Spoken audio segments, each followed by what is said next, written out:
Hi everyone, welcome to my channel, Lebuma Art, the My Art Frequency. I'd love to share with you a video from Dr. Khanyisile Tshabalala. In this video, the goddess just basically, well, I watched the entire video on YouTube some time back, and then just yesterday I came across this clip on TikTok, and I remembered how great the video was. So in this little clip, short clip, she is just as off where she mentions gays and lesbians, how powerful they are and why they are powerful, because they they embody both the feminine and the masculine energy. And that got me also thinking that's why the machine loves them, that's why they're so successful. It's not new. She mentions that it's not new, it's always existed. We have to find a balance. But nowadays they use it for so many inorganic purposes.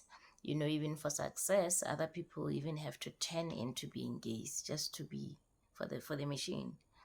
But the machine, we know it loves this energy. Now we understand why, because these people, they embody both the feminine and masculine energy, and if you know what that means, you know. But what made this video interesting for me, what made it more interesting for me was the restoration of the feminine energy. She says we have to stop, the society has to stop locking the woman away, you know. Like she also mentions that patriarchy makes genders declare war on one another, you know, how religion influenced the woman of today. I mean, the life that we bring forth to earth nowadays is influenced by religion and politics. It got me thinking about womb healing, about us as women. We have to heal so that we bring forth better children, healed children, no trauma. I mean, as we rebuild our Black societies, we have to just go back on how our ancestors used to operate before all these Christianities and Islam. She talks about that. So it's a very interesting video. Please enjoy, watch it. I'd love to hear from you what you think about it. Yeah.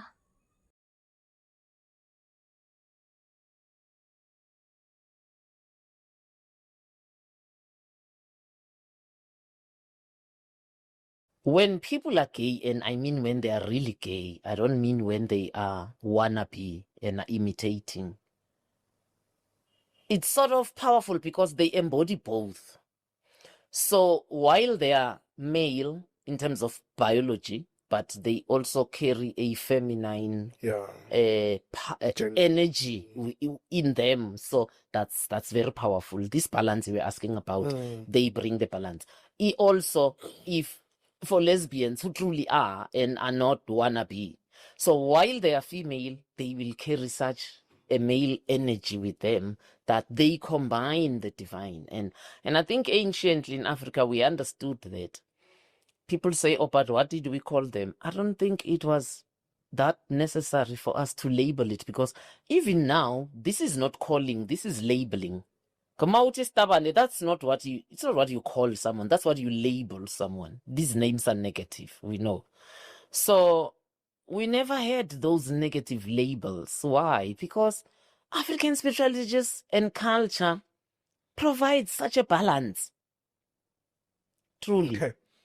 Now, why today it is so important that we restore a vacuum that we want to create, the system wants to create. Why is it so important that we now restore this divine feminine to take its proper place for us to have a healthy society? I think women bring life, men don't. They donate to the aspect of bringing life, but they don't really fall pregnant and carry life and bring life forth into the world. So when you lock away a whole biological sex into a corner and hope society will get somewhere, I think it's the most stupid thing to ever do. That's why I argue religious people hate me, because I have always argued you need to be stupid to be religious. It carries a certain level of stupidity. And I look at myself when I was religious, and I can safely tell you that I was stupid. That I can tell you. On a many number of things. I might have come across as intelligent to those who were listening. I mean, I still spoke well. I still passed my undergrad, my master's.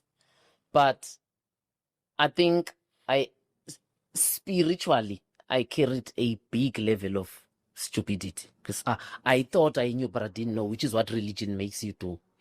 Because religion does not allow you to dig for answers. Religion says, believe. It's blind faith, and it ends there.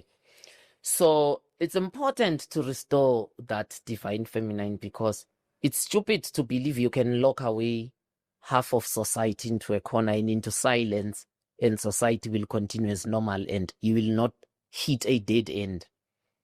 Sankara is a famous quotation that I love so much. He says, I can't quote him verbatim, but he talks about women. He affirmed women, by the way. He talks about women and he says, may my feet never take me to a society where half of its citizens, something like that, are locked away in silence. Because it is half of society. For me, that's one. You can't. You'll hit a dead end. Two, patriarchy makes genders declare war on each other. Patriarchy tells men you're more important than women. It tells women you're less important than men. It tells men lead the house. It tells women submit to these men. Patriarchy creates a society where the skill and the aptitude and the spiritual gifts of the women must be subjected to the spiritual gifts of a man. Can you think about that? The originator gives the spiritual gifts. Christianity comes and tell me, because you are married to Khanyisile Tshabalala, your gifts can't surpass his gifts. And your gifts must operate under his tutelage, and I don't know. I just sound so stupid. But that's the society we've created post-Islam and Christianity coming here. And that's the second reason you're saying why we should restore it. We are at the dead end. Women are rebellious. Not without reason. They are tired of carrying the yoke of society without recognition as second-class citizens, as nobodies.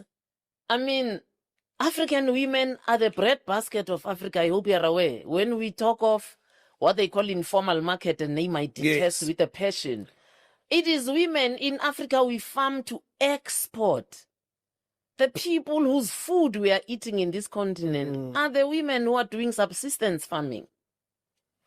Your first grade orange here ends up in Germany or England. It is not circulated internally for you to buy. You are not good enough for that orange. But it's planted in your land. So women truly are holding the fort together. That's a third reason. They're already doing it because the traces of survival of who they were pre-colonially have refused to die. Because, which is the third reason, that's why I am, because pre-colonially, the African woman was viewed as a procreator because they can bring life. And because of that, only they were allowed to till the land. And because they only were allowed to till the land, they ended up controlling the markets, and by default, commerce, and by default, the seed security or the seed market or the seed basket, and by default, the monetary system. So women were not pregnant and barefoot. We don't even have a saying in our languages that talk about that. That comes from English. And it fits them because of Christianity, that they could be pregnant, barefoot and pregnant. But even them, by the way, I hope we come to that at the end. Before Christianity, Europe was in spirituality. Their women were not barefoot and pregnant in the kitchen in spirituality. They were not.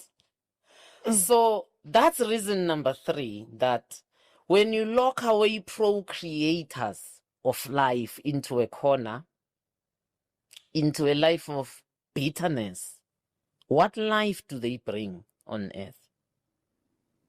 Embittered life. That's what has happened. That's why today women throw away kids. Women, I mean, what we saw this morning, a whole mother making a 4-year-old smoke a pipe of crack. Yeah. You know? Because we have not done well by women. We have locked them away and we have told them your spirituality and your spiritual gifts don't matter, but spirituality does not lie or change. So they still come into this life with those gifts. But because society is not allowing them to use them, because men are superior and men are the heads and we live in a patriarchal society, so they will end up using them in places where they shouldn't be using them. The woman who made her child smoke a Menrex pipe, I call it a crack pipe really, at 4, means is an influencer. She could have used it somewhere else, but I mean, then she's using it on the child because we just need to go and look at the domestic situation and say, who raised her?